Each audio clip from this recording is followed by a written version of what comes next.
Welcome to this series of lectures which focus on quantum computer systems as a discipline.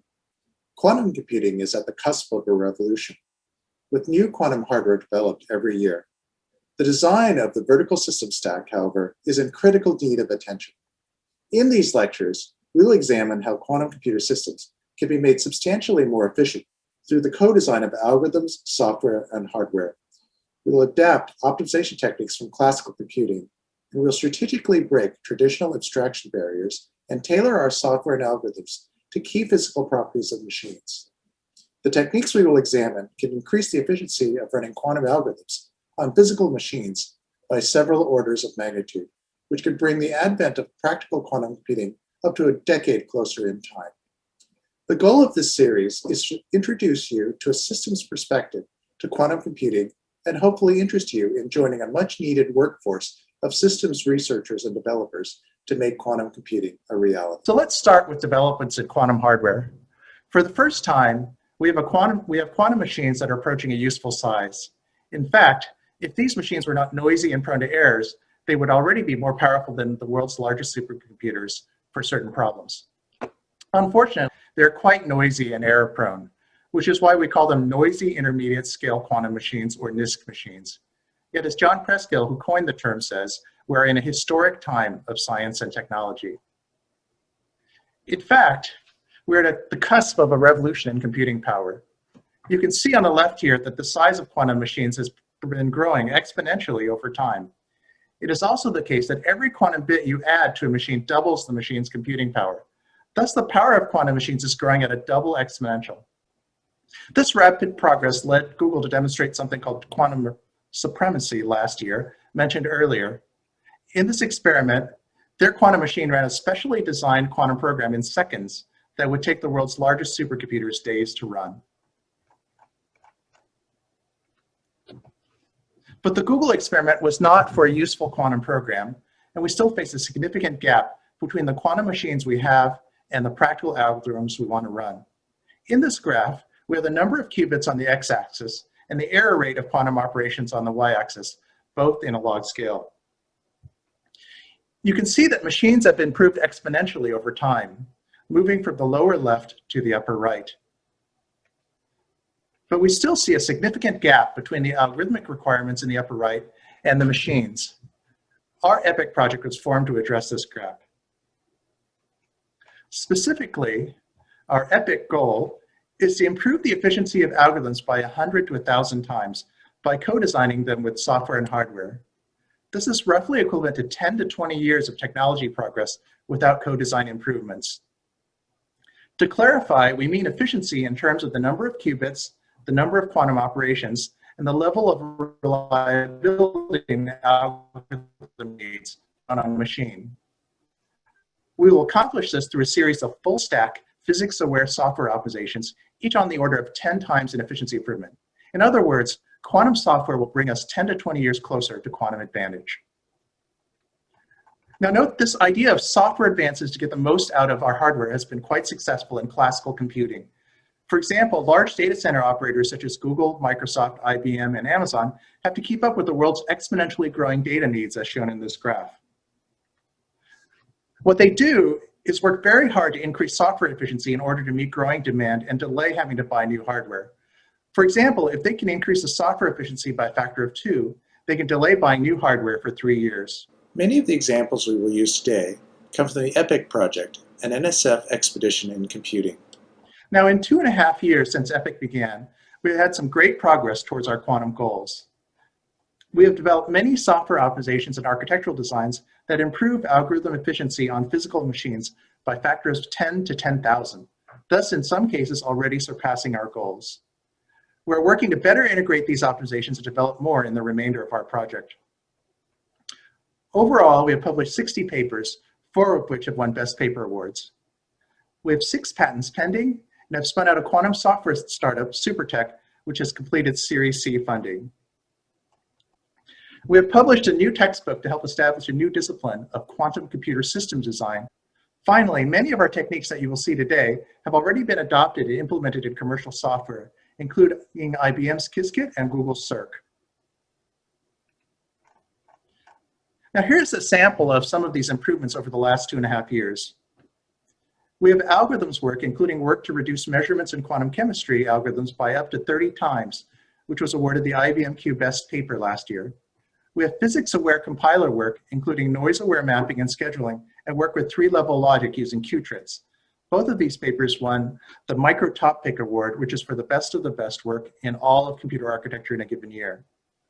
We also have substantial education and outreach efforts, including tutorials that have trained hundreds of researchers, a Quora session that was viewed by over 150,000 viewers, K-12 efforts that have led our education lead PI, Diana Franklin, to co-lead the writing of the National QIS Key Concepts to Guide K-12 Education, and to co-lead the Q12 partnership recently announced by the White House. Now, to give you a better sense of how software can close the gap between algorithms and hardware, I will briefly talk about 6 examples of our work. For our first example, we will look at optimizing quantum programs to adapt to the daily variations in noise on real hardware. Our approach is motivated by IBM calibration data for their IBM Q machines on the right here. On the top right, you can see that qubit quality varies considerably from day to day. You can see the different lines each represent a qubit, and on each day, the reliability, which is shown in the y-axis, changes considerably, and even the worst qubit is different for different days. On the bottom right, you can see that the operation error rate between different pairs of qubits also varies considerably for different pairs and for different days. Now, classical compilers compile once for a family of machines. You can run your executable on any number of physical machines.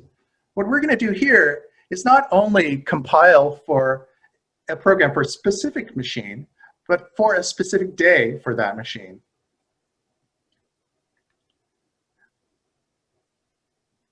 Now, our strategy is actually fairly simple. We take a circuit such as the one on the left, and we map the logical qubits to the physical qubits of the machine.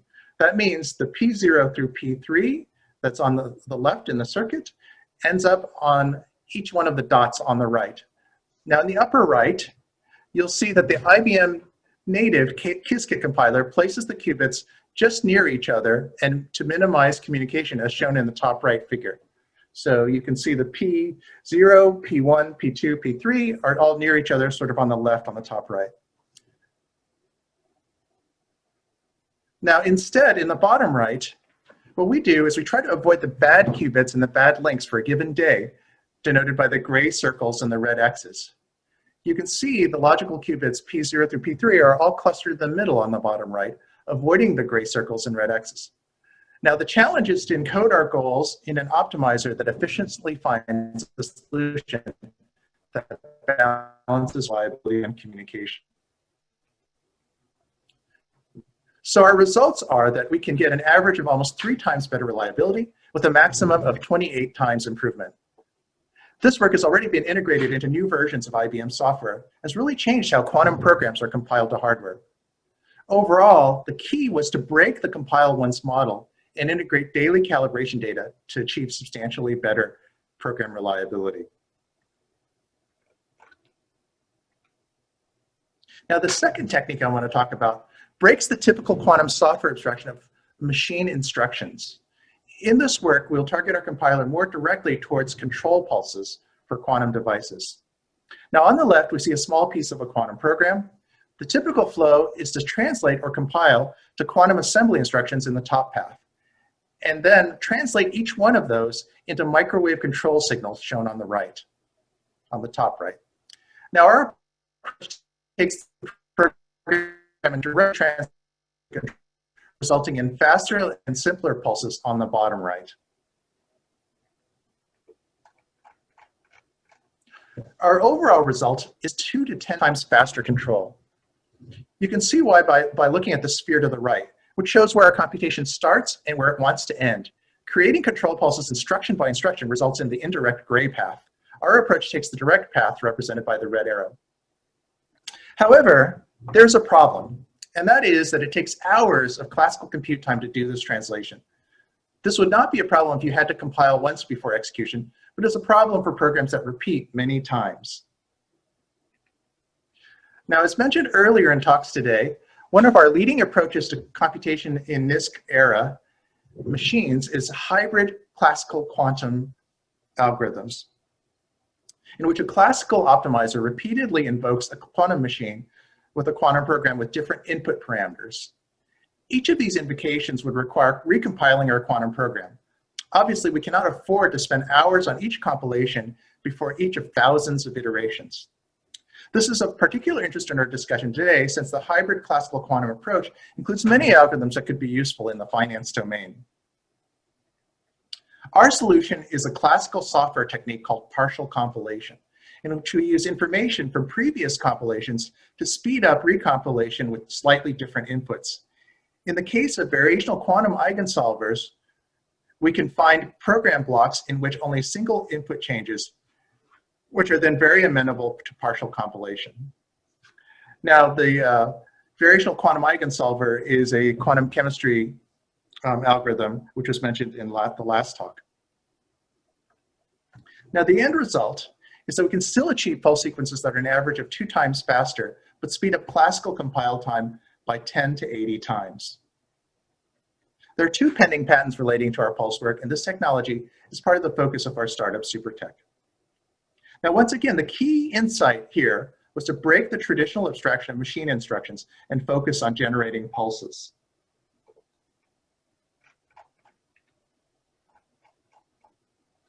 Now, our third example pertains to quantum chemistry algorithms. It looks at how we can restructure the actual quantum program in one of these hybrid algorithms, specifically the variational quantum eigensolver. And this algorithm repeats itself thousands, if not millions of times. Each time we have to take a lot of measurements in the quantum machine, which takes a lot of time over so many repetitions. We restructure the algorithm to take 30 times fewer measurements, getting more out of each measurement. This work recently won the Best Paper Award at the IEEE Quantum Computing and Engineering Conference, and in a first for us, the preprint of this paper won an award, the IBM Quantum Global Best Paper, a year earlier. Now, what we do is to represent the measurements needed in this graph on the left and find groups of measurements that are not independent using an algorithm called clique-cover. We can measure these groups simultaneously and separate them later with classical computing. Now, using this approach, we ran an experiment which calculates the ground state energy of a deuteron atom using an IBM quantum computer. In the graph on the right, we can compare our scheme, the blue squares, versus the old way, the green triangles, versus the ideal result, the dotted line. Our scheme is more accurate by 7% on even this small problem, and this improvement will be much larger on larger problems and machines in the future. Now, I like this work because it shows how algorithms can be restructured to be more efficient. I'm hopeful that optimization algorithms in finance may be amenable to restructuring also.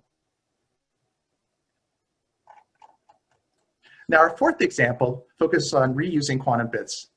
This is similar to memory management in classical computers, but quantum bits can be reused if we pay the cost of uncomputation to unentangle them from our ongoing computation.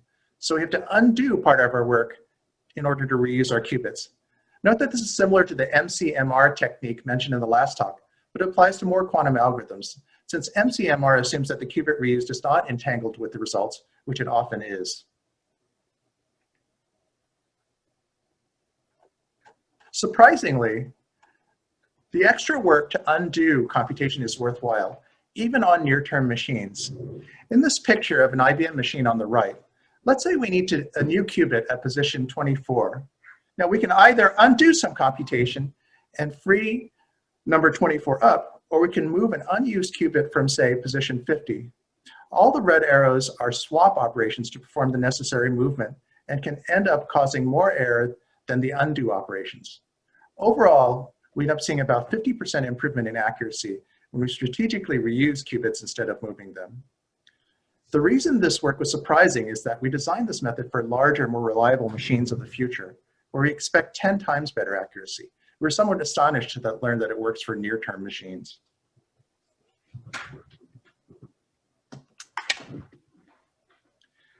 Now, in our fifth example, we'll break the abstraction of the qubit itself and look at storing 3 values instead of 2 as described earlier today in each quantum device. This is called a Qutrit instead of a qubit. Now, the idea of 3-level logic has been around for some time in classical computing, but it makes more sense in quantum systems because there are many more than 2 energy levels in a quantum system, and we're just ignoring the higher energy states when we encode qubits. A 3-level system or Qutrit can be encoded using 3 energy states.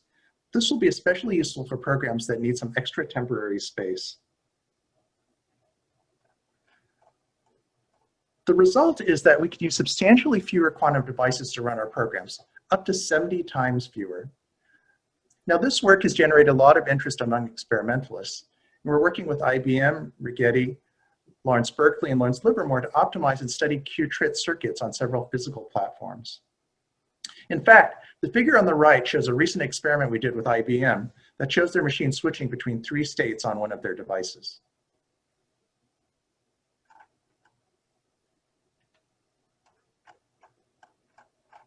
Now, our 6th and final example shows how software can complement hardware by achieving the same functionality on simpler hardware. We address the problem of crosstalk, which occurs when 2 operations, shown by the black rectangles in the figure, occur too close to each other on a physical machine. This can increase error by a factor of 10. We can avoid crosstalk by making operations take turns in time, or by building hardware that can operate at different frequencies when 2 operations are too close to each other. Here are these options in a picture. We have qubits that can change frequency and ones that cannot. We have connections between qubits called couplers that can change frequencies and ones that cannot. In general, it is harder to build a tunable piece of hardware that can change frequencies. Our target system is on the left, tunable qubits and fixed couplers. Now, we find that our target system is 13 times more reliable than an IBM-like system of fixed qubits and fixed couplers, but it's arguably harder to build because you have to have a tunable qubit. But we also find that our system is roughly equivalent in reliability to a Google-like system of tunable qubits and tunable couplers, which is arguably easier to build, the Google system is harder to build than our system because it has a tunable coupler instead of a fixed coupler. Now, this is how our system works. We use an algorithm called graph coloring and a solver to assign qubit frequencies. Then we also use a specially constructed graph to represent crosstalk and coloring and a solver to assign interaction frequencies. Now, you can see in the graph colorings that the same color can never be next to itself. This is how we make sure neighboring operations have different frequencies and thus avoid crosstalk. Here are some results across several quantum programs where the bars measure reliability and higher is better. You can see that our approach, the red bars, is significantly more reliable than the blue IBM-like system and comparable to the green Google-like system.